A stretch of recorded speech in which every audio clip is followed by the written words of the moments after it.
Les vœux de bonne année du philosophe Alain. Tous ces cadeaux en temps d'étrenne arrivent à remuer plus de tristesse que de joie. Car personne n'est assez riche pour entrer dans l'année nouvelle sans faire beaucoup d'additions.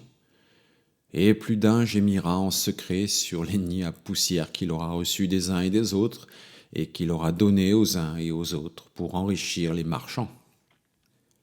J'entends encore cette petite fille, dont les parents ont beaucoup d'amis, et qui disait, en considérant le premier buvard qu'elle recevait à une fin d'année, « Bon, voilà les buvards qui arrivent. » Il y a bien de l'indifférence, et aussi des colères rentrées dans cette fureur de donner. L'obligation gâte tout. Et en même temps, les bonbons de chocolat chargent l'estomac et nourrissent la misanthropie.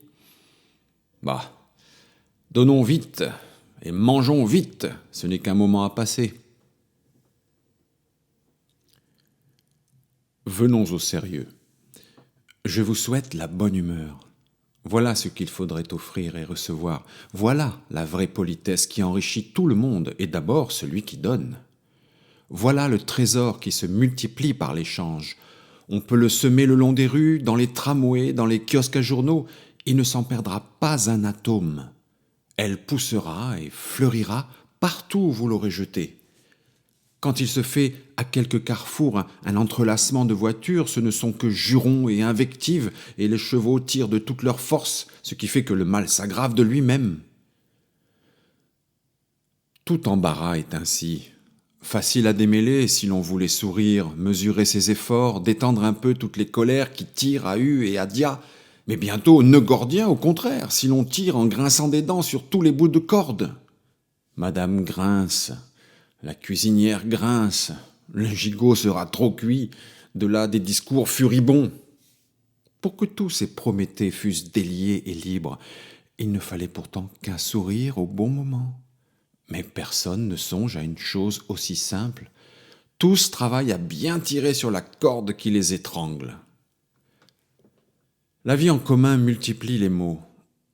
Vous entrez dans un restaurant, vous jetez un regard ennemi au voisin, un autre au menu, un autre au garçon. C'en est fait. La mauvaise humeur court d'un visage à l'autre. Tout se heurte autour de vous. Il y aura peut-être des verres cassés et le garçon battra sa femme ce soir. Saisissez bien ce mécanisme et cette contagion. Vous voilà magicien et donneur de joie, Dieu bienfaisant partout.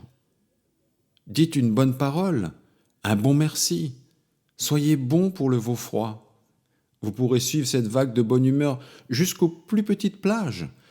Le garçon interpellera la cuisine d'un autre ton, et les gens passeront autrement entre les chaises. Ainsi, la vague de bonne humeur s'élargira autour de vous, allègera toutes choses et vous-même. Cela est sans fin. Mais veillez bien au départ. Commencez bien la journée et commencez bien l'année. Quel tumulte dans cette rue étroite! Que d'injustice, que de violence! Le sang coule, il faudra que les juges s'en mêlent. Tout cela pouvait être évité par la prudence d'un seul cocher, par un tout petit mouvement de ses mains. Sois donc un bon cocher. Donne-toi de l'aise sur ton siège et tiens ton cheval en main. 2 janvier 1910, Alain, propos sur le bonheur. Bonne année à tous.